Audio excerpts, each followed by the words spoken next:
Olá, pessoal, tudo bem com vocês? E aí, vamos assistir nossa aulinha essa quinta-feira à tarde maravilhosa, né? A gente vai dar continuidade aí ao estudo da termoquímica. Então, a gente já estudou a introdução na aula passada e essa aula a gente vai ver ainda mais dois módulos de termoquímica, tá bom? E ainda tem mais dois ainda pela frente ainda. A gente falou já sobre entalpia na aula passada, né? E hoje agora a gente vai pensar em alguns fatores que altera, vamos falar de entalpia de formação, combustão, vai ser uma aula bacana aí. Vamos lá, vamos começar, pessoal. A página é a página 156, tá? Que vocês têm que abrir aí na apostila 7. Apostila 7, página 156. Olha lá, galera. Qual que são os fatores, quais são os fatores que alteram o ΔH, né? Cada reação química tem um ΔH. Mas perceba que um dos fatores que altera o ΔH é o estado físico, né? Então, quando você tem uma reação química acontecendo, ó, tem uma reações de combustão. Por que de combustão, professor? Porque está reagindo com O2, né? Quando está reagindo com o O2, eu falo que é reação de combustão. Nesse caso aqui, ela é de formação da água também, né? Então, eu estou reagindo com o O2, mas como o O2 forma água, então formação. Nessas reações que eu estou dizendo aqui, que eu estou fazendo a queima do gás hidrogênio e formando água, olha só para vocês verem. Se eu quiser fazer o gás hidrogênio no estado gasoso, o oxigênio no estado gasoso e a água no estado sólido, deixa eu aumentar um pouco aqui para que a gente consiga ver melhor. A água no estado sólido, eu tenho uma entalpia, uma variação de entalpia, né, de 292. No estado líquido, de 286 e no vapor de 242. Então, a gente tem que pensar o seguinte: o estado que a matéria está é importante para a gente saber que isso influencia na entalpia, tá? Por que que aqui no estado o vapor? Então vamos lembrar primeiro o que era ΔH. Professor, ΔH era o H dos produtos menos o H dos reagentes, né? Perceba que o H dos reagentes são iguais, não mudou. O que mudou? Foi os produtos, né? Porque eu tenho sólido, líquido e gasoso.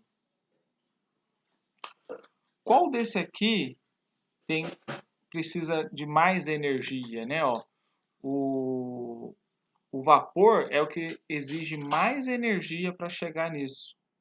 Então, como ele precisa de mais energia, essa diferença fica menor, tá? Essa diferença aqui é o que fica menor, por isso que aqui fica menor. Que é o que ele escreve aqui, ó. Isso acontece porque o vapor é o estado físico que requer maior energia para ser mantido do que o estado líquido. E este maior energia do que o estado sólido. Certo? Olha aqui o gráfico, ó.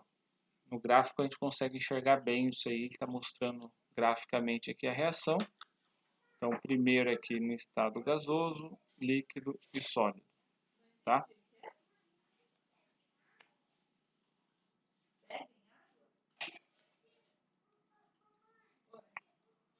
Qual é a outra pergunta o outro fator que influencia aqui é o estado alotrópico, né? A gente sabe que alguns elementos, como vamos supor o carbono, né, ele tem formas de se apresentar. Ele pode se apresentar como alotrópico do grafite, do diamante, nanotubo de carbono, fulereno, né? O grafeno, C514, C70. Então, pessoal, tem várias opções. O enxofre também tem alotropia. O oxigênio, eu também posso apresentar ele como o O2 ou o ozônio. Então, as reações, vai variar a sua entalpia conforme o alotrópico que eu estou usando. Ah, é carbono. Toda reação carbono seco não. Qual que é? Qual é o estado da matéria? Líquido, sólido ou gasoso? Ele é o carbono grafite ou carbono diamante? Tem que analisar, fazer análise, né? Olha aqui para vocês verem, ó. Você tem aqui o carbono grafite e o carbono diamante reagindo, tá? Para que a reação aconteça, ó, esse aqui tem um ΔH de 392 o grafite e de 395 o diamante, tá? O diamante é o mais reativo, né? Menos estável. Quanto mais próximo do zero, mais estável é, né? Quanto mais próximo do zero ali, mais estável a molécula é. Isso a gente viu na última aula. Porque é uma tendência, né? Para você manter o seu quarto organizado, você precisa de impor energia, né? A desordem é a forma mais estável, né? Com menos energia. Quanto menos energia, mais estável.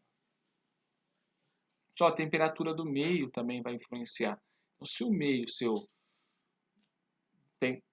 tá com uma temperatura mais elevada, ele vai favorecer reações endotérmicas, reações exotérmicas, e isso pode influenciar na capacidade disso aí liberar ou não, ou absorver ou não energia. Então, o meio influencia com a temperatura, tá? Então, lembre disso, tá bom? E por último, esse daí aqui a gente vai usar muito. Esse aqui, vamos dizer que, ó, vocês têm que estar sempre muito atentos. Então, até agora, os três primeiros que a gente estudou, serve muito para a gente saber escrever bem a reação, para não confundir com os dados que ele dá na reação. Essa letra D, quando a gente vai lá estudar a lei de Hess, é muito importante, que diz o seguinte, a quantidade de matéria. Então, se você está fazendo a reação com 1 mol de metano, aqui ó, tem 1 mol de metano aqui, você tem um ΔH de 889, se você multiplicar aqui por 2, o ΔH aqui vai ficar vezes 2 também, tá? Se você multiplicar por 3, o ΔH seu vai ficar vezes 3 aqui também, né? Eu multipliquei por 3 aqui, o ΔH meu multiplicado por 3 também. Bacana, pessoal? Vamos continuar aí? Aí depois a gente só pega para fazer os exercícios no próximo vídeo, tá bom? Eu vou fazer 2 videozinhos para vocês, e aí no próximo a gente pega só para fazer resolver exercício, tudo isso aí, tá bom? Vamos ver agora o calor de reação, né? O que está acontecendo na nossa reação aí. Pessoal, a gente tem que pensar que existe um estado padrão. Então, o que é o estado padrão? A gente, devido à dificuldade, a gente fez por convenção, tá? Então, o padrão, substância simples, não é substância composta, é substância simples. Quem é substância simples? H2, O2, Al, Hg, né? Só tem um elemento. Um único elemento na sua constituição. O estado físico a 25 graus Celsius e um ATM. Então, o estado padrão é no estado físico a 25 graus Celsius e um ATM. Né? E é o estado alotrópico mais estável que nós temos. Vamos pensar nisso. Exemplo, olha lá. Carbono grafite, O2, enxofre rômbico e o fósforo N. Né? Toda substância nesse estado padrão vai ter uma entalpia igual a zero. Tá? Então, se eu tenho isso no estado padrão, a entalpia daquelas moléculas é zero. Professor, o H2, ele é zero? Não. Por quê? Porque o H2 não é substância simples. O H2O, a água, né? Mesmo ela no estado líquido, não é, né? Porque ela não é substância simples. O H2 gasoso a 25 graus Celsius ele está gasoso, né? O hidrogênio está no estado gasoso, ele é uma substância simples, então a entalpia dele é zero. Olha só, o nitrogênio, N2. Professor, o N2 é simples, só que a 25 graus Celsius ele não está no estado líquido, certo? Então, ele estaria no estado gasoso, né? Então, isso aqui não está, não está no estado físico que é a 25 graus Celsius ele teria. Então, a entalpia dele não é zero. A gente só pode considerar quando a entalpia é zero, quando está no estado também. Foi o que a gente acabou de ver lá em cima. Beleza? Um carbono grafite é uma substância simples e está no estado alotrópico mais estável. Então, a entalpia dele é zero. Certo? Vamos lá. Calor de formação. Então, né? O quanto que uma molécula precisa de receber ou doar, dependendo da reação, né? A quantidade liberada ou absorvida durante a formação de um mol do composto. Certo? A partir de substâncias simples no estado padrão. Vamos ver ali algumas, dá para a gente entender. Olha lá o que eu estava falando no terreno de cima, lá, ó. Então, a reação de combustão do hidrogênio, ele acaba se tornando a reação de formação da água, né? Então, quando você reage o hidrogênio gasoso, o O2 gasoso, quer dizer que aqui a entalpia é zero. E fazendo a medição no laboratório, por isso que a gente convencionou, a gente percebeu que existia a liberação de 68,4 kJ. Então, eu consegui liberar, eu tinha uma entalpia negativa, quer dizer que a reação é exotérmica, está liberando para o meio. Então, a entalpia de formação da água é de 68,4, né? Então, o ΔH é menos 68,4 ali, porque isso foi medido no laboratório. Então, a gente conclui, então, como aqui era 68,4 e aqui é zero, então a entalpia de formação da água é o 68,4, porque se lá era zero, né? Tem sentido, né? Beleza? Pessoal, ó, e assim vai, né? Quando eu tenho valores negativos, esse cara aqui, ó, o valor negativo para a entalpia da água significa apenas que ela possui um valor energético de entalpia menor que a energia de entalpia no estado padrão referencial, né? É isso que ele está dizendo. Aqui, ó, é positivo e aqui é negativo. Positivo e negativo, né? A reação, ela precisa ela tá fornecendo e outra ela está recebendo. Por isso que é o que a gente falou lá, o calor de formação, ele pode ser o que está absorvendo ou doando para formar um mol da substância, certo? Combustão, toda reação de combustão tem a presença de oxigênio. Lembra? Vocês, quando é novinho, já faz experimento da vela, coloca o copinho para ter combustão, né? Para ter a queima ali, tem que ter o oxigênio. Se acabar o oxigênio, não tem combustão. Toda reação de combustão é exotérmica. Toda reação de combustão é exotérmica. Legal? Então, toda reação de combustão, ó, é exotérmica. Por mais que a gente está falando de formação, ela poderia ser de combustão, é exotérmica. Tá? Opa.